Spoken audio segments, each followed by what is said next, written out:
భారత రాష్ట్ర సమితి పార్టీ తరపున కాజీపేట కోచ్ ఫ్యాక్టరీ కోసం మాజీ ఎమ్మెల్యే దాస్యం వినయ్ భాస్కర్ పోరాటం చేశారని మాజీ కార్పొరేటర్ రమేష్ అన్నారు.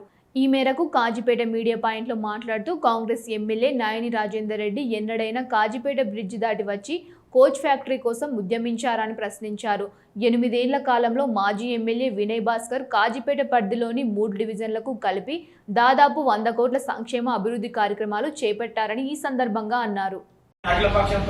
పెద్ద ఎత్తున కూడా ధర్నా కార్యక్రమం కూడా నిర్వహించినటువంటి చరిత్ర వినయ్ భాస్కర్ గారిది. ఇన్ని ఉద్యమాలలో ఇప్పుడున్నటువంటి స్థానిక శాసనసభ్యులు నాయని రాజేందర్ రెడ్డి కాజీపేట ఫాతిమా బ్రిడ్జి దాటొచ్చి ఈ కోచ్ ఫ్యాక్టరీ జరుగుతున్నటువంటి ఉద్యమంలో ఏనాడైనా ఒక్కసారైనా నువ్వు పార్టిసిపేషన్ చేసినావా, మీరు అధికారంలోకి రాకముందని చెప్పేసి కూడా ఈ సందర్భంగా ప్రశ్నిస్తా ఉన్నాం. ఈ రోజు మేము ఇంకొకటి కూడా చెప్తా ఉన్నాం. మొన్న మాట్లాడినటువంటి కార్పొరేటర్లు ఉన్నారు కదా, వాళ్ళకి టికెట్ ఇచ్చి గెలిపించినటువంటి వాళ్ళ నాయకుడు జంగ రాఘవరెడ్డి ఇలా వీళ్ళు ప్లేటు ఫిరాయించి నాయని రాజేందర్ రెడ్డి దగ్గర వెళ్ళి అప్పుడు వీళ్ళకి టికెట్ గెలిపించినటువంటి జంగ రాఘవరెడ్డి మీ బీఆర్ఎస్ పార్టీలకు అతీతంగా రాలంటే అతను వచ్చి వీలైనప్పుడు వచ్చి అఖిలపక్షంతో కలిసి బీఆర్ఎస్ పార్టీ డిమాండ్ చేస్తే జంగా రాఘవరెడ్డి నాయకత్వంలో కాంగ్రెస్ పార్టీ ఇక్కడ జెండాలు పట్టుకుని వచ్చి మాతో పాటు కోచ్ ఫ్యాక్టరీ కోసం కలిసి వచ్చి పనిచేసేది తప్ప ఆనాడు డీసీసీ అధ్యక్షుడు హోదాలో నాయని రాజేందర్ రెడ్డి గారు కాజీపేటలో జరిగినటువంటి రైల్వే కోచ్ ఫ్యాక్టరీ సాధనలో ఏ రోజు కూడా పాల్గొనలేదు.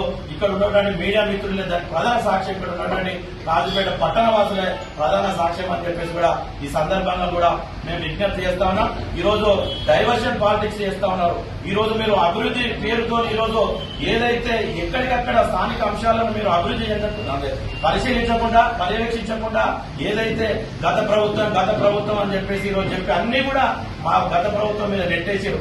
మీరు వచ్చి 2.5 సంవత్సరాలైంది. 2.5 సంవత్సరాల్లో మీరు చేసిన అభివృద్ధి ఏదని చెప్పేసి కూడా ఈ సందర్భంగా కాజీపేట మీడియా పాయింట్ నుంచి కూడా మేము ప్రశ్నిస్తా ఉన్నాం. ముఖ్యంగా చూసుకున్నట్లయితే కాజీపేట పరిధిలో విద్యార్థుల కోసం వినయ్ భాస్కర్ గారి నేతృత్వంలో ఐటీఐ కాలేజీ కావచ్చు, సర్కార్ బడుల ఆధునీకరణ కావచ్చు, మండల్ రిసోర్స్ సెంటర్ కావచ్చు, ఏదైతే మన సోదరమని విజయశ్రీ చెప్పింది మా మైనార్టీలకు ఒక శ్మశాన వాటిక లేదన్నారు. అసలు ఎక్కడ లేని విధంగా ఈ నగరంలో మైనార్టీల కోసం కుసుల్ఖానా కట్టించింది వినయ్ భాస్కర్ కాదా అని చెప్పేసి కూడా ఈ సందర్భంగా మా మైనార్టీ కార్పొరేటర్ సోదరమని విజయశ్రీ రాజాని కూడా మేము ప్రశ్నిస్తా ఉన్నాం. ఇక్కడ ఉన్నటువంటి రైల్వే అధికారులతో మాట్లాడి స్థానికులకే ఉద్యోగ ఉపాధి అవకాశాలు కల్పించాలని చెప్పేసి కూడా వారికి కూడా స్ట్రీట్ వెండర్స్ జోన్స్ ఏర్పాటు చేసి కూడా సహకరించింది కూడా వినయ్ భాస్కర్ కాదా అని చెప్పేసి ఈ సందర్భంగా తెలియజేస్తాను. ఎంత సిగ్గుపోతా ఉన్నదంటే ఇతను నాయని రాజేందర్ రెడ్డి గారు ఎమ్మెల్యే గెలిచిన తర్వాత అనేకమైనటువంటి ప్రెస్ మీట్లలో కావచ్చు, ఏదైతే బీఆర్ఎస్ ప్రభుత్వ హయాంలో రైల్వే ఓవర్ బ్రిడ్జి దాదాపు 80 కోట్ల రూపాయలతోనే పనులు ప్రారంభించి 80% పనులు పూర్తయినాక